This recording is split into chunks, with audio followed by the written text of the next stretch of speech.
My hello. I wanted to share some of my favorite quotes with you. Every year I think about, what I can do that's original and different and inspiring for both you and for me.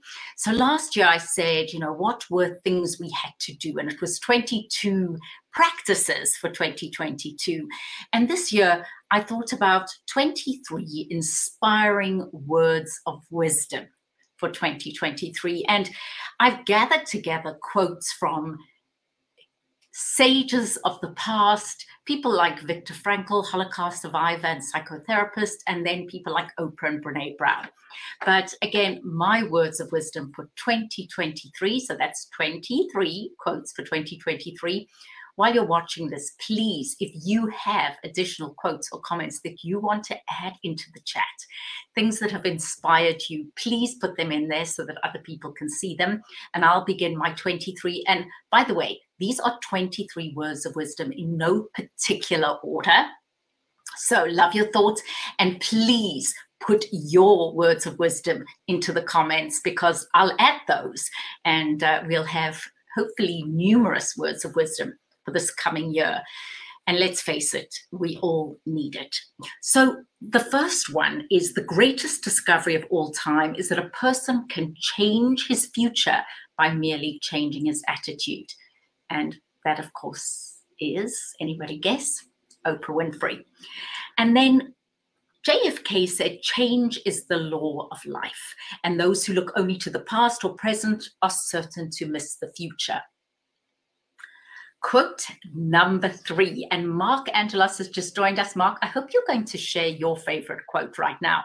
And also, Mark, while you're doing that, won't you add a Barbara Walters quote or the late Pope or anybody relevant, please add. That will be wonderful. So as you embark on your 2023, I got to 2 of my favorite quotes.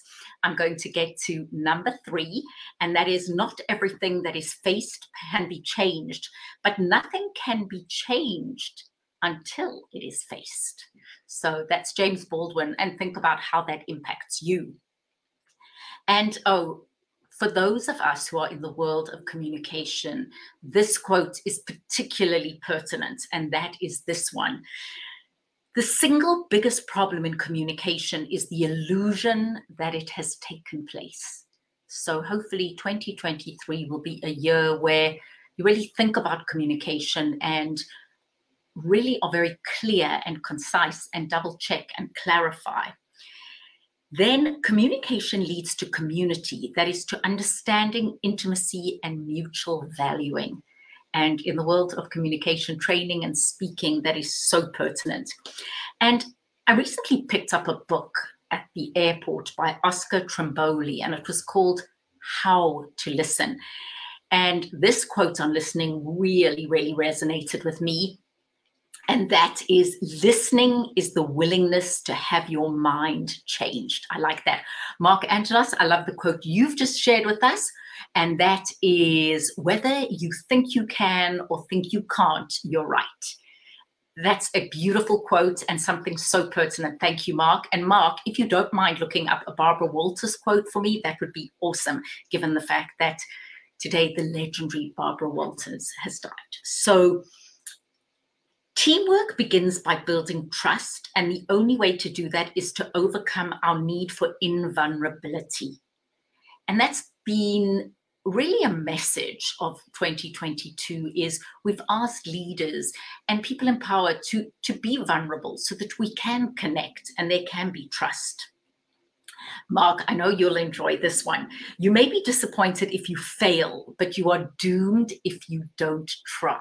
How about that?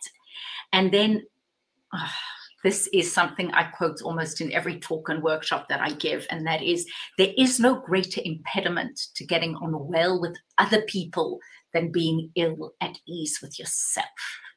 That's Honoré de Balzac.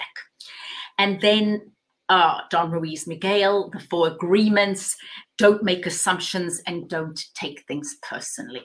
How often do we do that? That's number 11 on my list. Finally, the best is the enemy of the good. or good is the enemy of perfect. And by the way, that is Voltaire. Pamela Sellers, Happy New Year to you. Pamela, any great quotes that you think of or know, please add them. I'm so delighted that Mark has. But the favorite quotes, words of wisdom that inspire you. And I've really gathered a list of 23 words of wisdom that inspire me every day and that I think about. And I thought carefully about these, so please add yours. And the Voltaire being the best is the enemy of the good. How often do we get so hypercritical and we get so focused on the detail, and it could be perfect is the enemy of done, which my friend David Asana often says. Bill Nye, the Science Guy, this is another absolute gem, and that is everyone you meet knows something you don't. Approach conversations with that sense of everyone you're meeting, everyone you're connecting with knows something you don't. And Brene Brown, it is not joy that makes us grateful, but gratitude that makes us joyful. So take a moment. What are you grateful in your life right now? It is 2023. I'm exceptionally grateful that my daughter Julia had a little boy on Tuesday the 27th, which is also Alexa's, my other daughter's birthday. So I am now officially a grandmother. I've joined that club, and something I am just so grateful for, and the blessing and the privilege. So what right now are you grateful for? I'm going to read you Mark's. Thank you. To excel is to reach your own highest dream, but you must also help others where and when you can to reach theirs. Personal gain is empty if you do not positively touch another's life. Barbara Walters. Thank you, Mark, the late, great Barbara Walters. I will read that again. To excel is to reach your own highest dream, but you must also help others. Thank you, Barbara Walters. 15 on my list, but I so appreciate that you are adding to this list. And this is Nelson Mandela. I quote Mandela often. Education is the most powerful weapon which you can use to change the world. Madiba, we are grateful to you. Maya Angelou, if you don't like something, change it. If you can't change your attitude. And I often think about how privileged we are, that as is often said, you have three choices in life. If you don't like the situation you're in, you can change it, you can accept it, or you can get out of it. And I always say that is a privilege, because if you are living in Afghanistan right now under the Taliban, you may not have the privilege of those choices. But for us, and those of you who are sharing this with me now, think about this, which is, if you don't like where you're at, accept, change, or get out of it. Or as Maya Angelou says, if you don't like something, change it. If you can't change it, change your attitude. Number 18 on my list, but I thank you for all of your quotes that are coming in. The most important conversations are those you have with yourself. And that's something that I speak about and I wrote, just because we sometimes underestimate what inner dialoguing is, those conversations we have with ourselves, that inner dialoguing. Jack Welch said, change before you have to. And you can ask Blockbuster all about that. Nelson Mandela again, it always seems impossible until it is done. So what right now, what are the things you would like to be different? And what are you working on changing? And what have you changed? And what have you achieved? And how did you get to do that? And what in this coming year are you going to do? Another one of I call these foundational quotes, because whether I'm talking about networking or presentation skills or personal branding or presence or executive presence or leadership presence, these are some of my foundational quotes. And one is, the less you need something, the more power you have. Do you walk in situations with a sense of deep anxiety, or is there a relaxation? And finally, Viktor Frankl, who was a Holocaust survivor and psychotherapist, between stimulus and response, there lies a pause. And in that space or pause lies our power to choose our response. I'm going to say that again. That was Viktor Frankl. He said, between stimulus and response, there is a space. in that space is our power to choose our response. And that is enormous power. And that is Viktor Frankl. And finally, 23 on my list of 23 words of wisdom and quotes was, get comfortable with being uncomfortable. And if anything that the pandemic taught us was a sense of uncertainty. And here I am streaming on StreamYard, which before March of 2020, I didn't even know existed.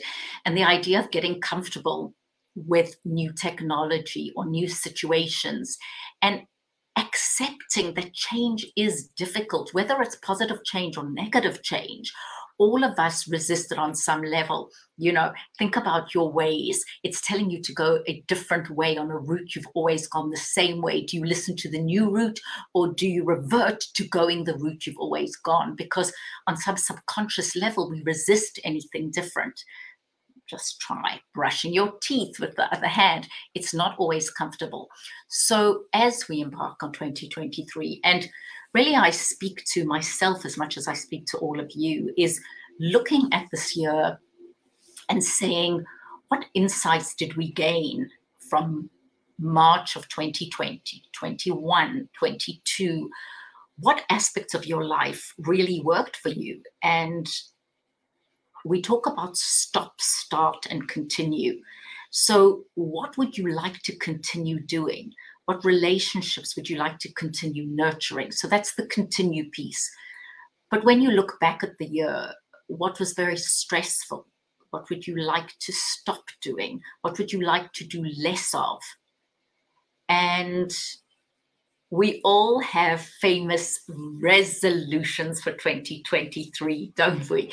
We have those resolutions that say, this year I am going to, and you fill in the blanks, because we all have them. And that's why the gyms are famously full on January 1st. But taking a look at your life in general and saying, what would I like to achieve in 2023? Notes to self. I don't like to make it a resolution and make it something so difficult that by January the 3rd, well, I have a sense of failure. It's really taking this moment in time right now. Take a pen and paper or just think about it and say, stop, start, continue. And I've been doing that throughout the day of what would I like to, and I don't like to say just stop, because a hard stop can be very stressful. But it's the thought, what can I do less of? And one of the things we say in the world of professional development, which is easier to give yourself to-dos than to-don'ts. So for example, instead of saying, I won't respond to an angry email, it's easier to say, going forward, when I get an email that triggers me, I am going to pause.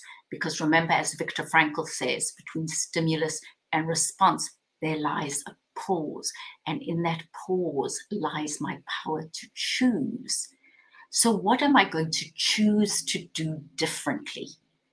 And it's looking at these triggers. Interestingly, in my programs around conflict and stress, we talk about different ways of reacting to stress. And some of us go into fight.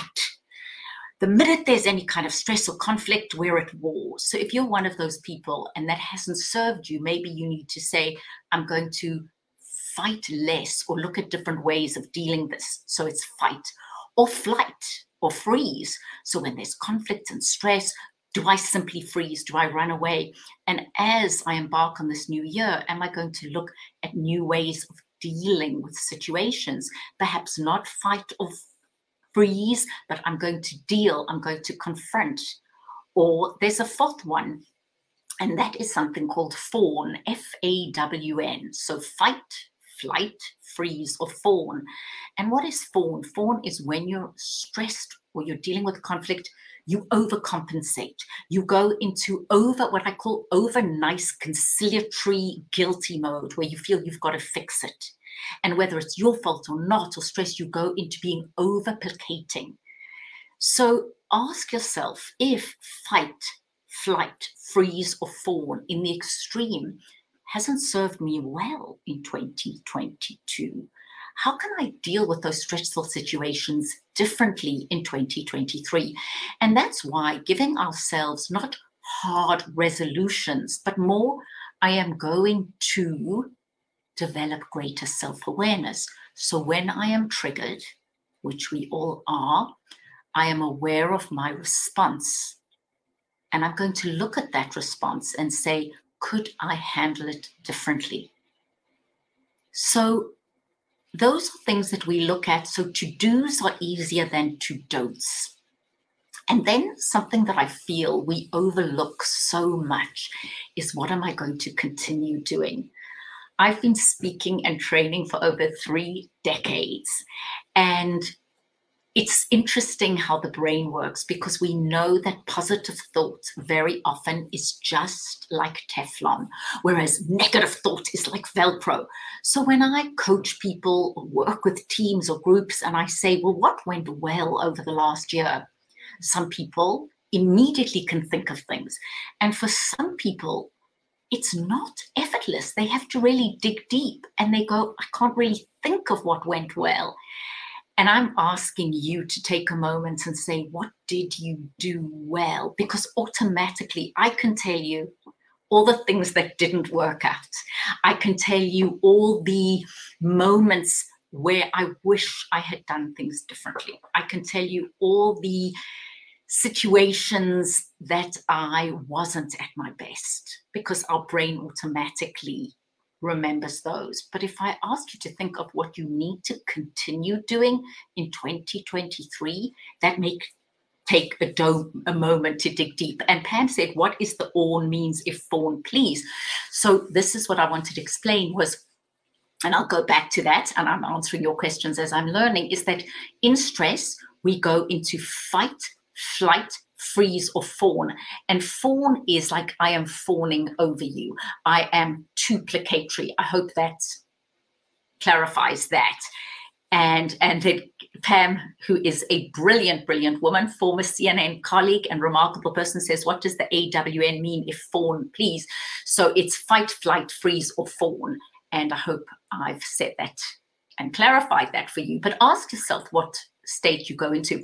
I also recommend in the new year that you perhaps, and this is for everyone, if you haven't done a good personality assessment, it's worth doing, because the more you know about yourself, and I'm saying this to each and every person I've worked with this past year or coached or had the pleasure of having in a room, either virtual or others, is all self-improvement begins with self-awareness. And Pam says, I'm learning that when I take time to heal myself, I am part of a collective effort to heal the world. Absolutely love that. And we're all on this journey. Another nugget for 2023. So thank you for all for sharing these brilliant comments that are coming in. And that is this, is compassion. I had the privilege, and this was just before COVID, February of 2020, of doing a course at Emory, and it was around compassion. It was the Dalai Lama School of Compassion at Emory. And we always think of compassion for others. And Pam's comment in really triggers this for me, which is that compassion to self. And we did this interesting exercise, Pam, which I know you'll find fascinating, around the fact that we are often so much nicer to others, to our friends, to our children, than we are to ourselves. And when we make a mistake, the level of self-recrimination and self-reproach is so intense. But if somebody else had to do it, we'd say it's not the end of the world, and we are kinder to others. And so compassion begins with self. And something underlying that program was just appreciating and understanding our humanity, that we are human. There's a South African term called Ubuntu, and Ubuntu means we are human through the humanity of others, and that we have this collective humanity, and to recognize that and see it and understand that we are human. That also reminds me that one of my other hopeful things for all of us in 2023, as we embark on this new year, is the concept, and again, a South African greeting in Zulu is Sawubona. And what does sawubona mean? It means I see you.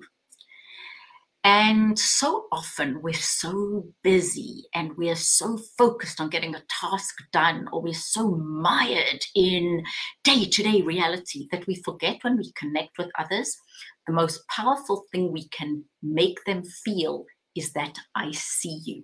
And of course, I tried not to do quotes that I knew you would know, but the Maya Angelou quote, which is people don't always remember exactly what you say, but they always remember the way you make them feel, is so pertinent. So I want to thank you for this time, for all of you who have shared brilliant comments. Thank you, thank you, thank you. I will end with a Barbara Walters quote. Thank you from Mark, which is to excel is to reach your highest stream, but you must also help others where and when you can. So rest in peace to the former Pope, to Barbara Walters, to people who are not going to see the start of 2024. And let us have a moment of grace and gratitude. And I am so grateful for this community of all of you, some of whom have been in my classes, some have been in my keynotes, some I only know through connecting virtually. But one thing is for sure is that we are all traveling in this time capsule together.